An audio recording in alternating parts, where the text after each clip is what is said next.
کس طریقے سے بات چیت ہوئی، کیونکہ یہ بہت اس میں کوئی دو رائے نہیں ہے کہ نواز شریف صاحب جو ہیں، نواز شریف صاحب خاص طور پہ وہ کسی سے کوئی رعایت نہیں کر سکتے. وہ اپنے دشمن سے، اپنے حریف سے کسی قسم کی کوئی رعایت نہیں کرتے. ان کو جب بھی موقع ملتا ہے وہ ان کے خلاف ایکٹ کرتے ہیں. یہ ایک ان کی نیچر ہے، مینوفیکچرنگ ہی ایسی ہے. وہ معاف کرنے والے نہیں ہیں، یہ بات آپ نوٹ کر لیں. پیپلز پارٹی کرتی ہے، لیکن زرداری صاحب جو ہیں، محترمہ بے نظیر بھٹو اور زرداری صاحب، ان کی پالیسی بھی یہی تھی کہ وہ جن لوگوں نے ان کو تکلیف دی ہے، وہ بھی معاف نہیں کرتے. اور اگر کوئی یہ سمجھتا ہے کہ زرداری صاحب نے یا بلاول بھٹو نے شریف فیملی کو معاف کر دیا ہے، بالکل وہ احمقوں کی جنت میں رہتا ہے. اور اگر زرداری صاحب اور بلاول یہ سمجھتے ہیں کہ نواز شریف صاحب، شہباز شریف صاحب اور مریم نے ان کو معاف کر دیا ہے، تو پھر وہ بھی احمقوں کی جنت میں رہتے ہیں، بلکہ جنت نہیں، احمقوں کی دوزخ میں رہتے ہیں. تو یہ چیز یہ ذہن ہے. اور یہی کام ملٹری اسٹیبلشمنٹ کو بھی، ملٹری لیڈرشپ کو بھی نوٹ کر لینا چاہیے. نوٹ کر لیں، لکھ لیں، پلو سے باندھ لیں کہ وہ کوئی رعایت نہیں کریں گے، بالکل رعایت نہیں کریں گے، اور وہ آہستہ آہستہ آپ کو گھیرتے جائیں گے. اب آتے ہیں کہ ہوا کیا. دیکھیں، جناب باجوہ صاحب کی اپائنٹمنٹ جو ہے وہ کی تھی نواز شریف صاحب نے، اور پہلے 4 نمبرز اگنور کر دیے تھے. ایون جنرل راحیل شریف صاحب نے جو نام ان کو بتایا تھا وہ اپائنٹمنٹ انہوں نے نہیں کی تھی. جنرل راحیل شریف صاحب نے، کیونکہ جنرل راحیل شریف صاحب نے پہلے ٹاپ 3 پہ وہ چاہتے تھے کہ ٹاپ 3 میں سے آئیں، لیکن انہوں نے جنرل نواز شریف صاحب نے بالکل نہیں. اور یہ نواز شریف صاحب نے فیصلہ پتہ کب کیا تھا؟ یہ جنوری 2016 میں کر لیا تھا فیصلہ، جنوری 2016 میں، کہ انہوں نے اگلا army chief general Qamar Javed Bajwa کو بنانا ہے، جنوری 2016. اور انہوں نے جنوری 2016 میں ہی فیصلہ کر لیا تھا کہ اگلا DGISI لیفٹیننٹ جنرل نوید مختار ہوگا. یہ خبر میں نے اپنے پروگرام رپورٹرز میں دی تھی جنوری 2016 میں، کہ میں نے نام نہیں لیے تھے، میں نے کہا ایک ارائیں کا انتخاب کیا گیا ہے اور ایک جٹ کا انتخاب کیا گیا ہے. ISI کے لیے ارائیں کا انتخاب کیا گیا ہے، اور آرمی چیف کے لیے جٹ فیملی سے انتخاب کیا گیا ہے. اور مجھے فون آیا، یہ میں اب ریکارڈ پہ لا رہا ہوں، مجھے فون آیا ابصار عالم صاحب کا کہ آپ کا اشارہ باجوہ صاحب کی طرف ہے. تو یہ ابصار عالم صاحب کا فون آیا، تو میں نے کہا کہ بھائی اب دیکھتے جائیں کیا ہوتا ہے. میں نے خبر دے دی ہے، اور اس پہ مجھے ہمیں یعنی کہ ARY کو پیمرا کی طرف سے نوٹس آ گیا تھا کہ آپ اہم قومی سلامتی کے اداروں میں ذات پات کی آپ نے بات کی ہے. یہ آپ کو میں بتا رہا ہوں کہ انہوں نے کہا کہ یہ ذات پات کی آپ نے بات کی ہے قومی سلامتی کے اداروں میں. تو لہٰذا وہ خیر آیا نوٹس، اس کا ہم نے جواب دے دیا. وہ ریکارڈ پہ ہے ساری چیز، میں اس لیے کہہ رہا ہوں یہ خبر میں نے جنوری میں، اور جنوری 2016 میں انہوں نے پلاننگ کر لی تھی.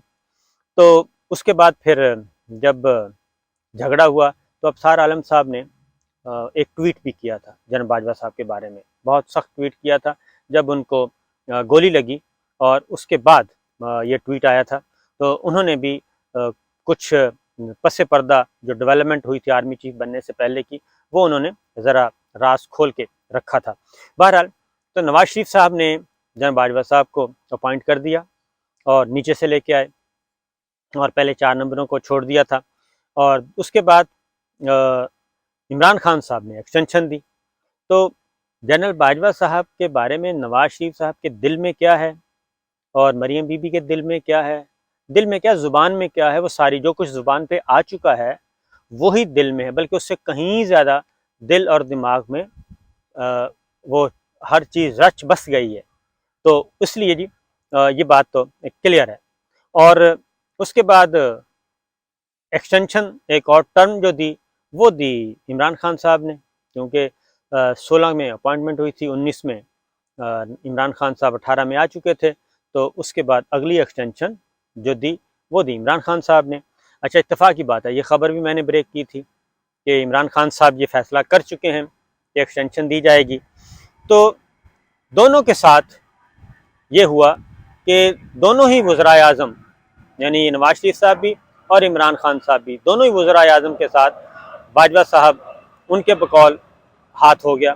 نواز شریف صاحب کے ساتھ تو بہت زیادہ وہ کہتے ہیں کہ توقع نہیں کی جا سکتی تھی کہ میرے ساتھ یہ کچھ ہوگا، اور عمران خان صاحب کہتے ہیں کہ میں توقع نہیں کر سکتا تھا کہ یہ اس سارے ان لوگوں کو لے آئیں گے، امپورٹڈ لوگوں کو، اور اس طریقے سے لے آئیں گے اور سب کچھ ہوتا ہوا ہونے دیں گے۔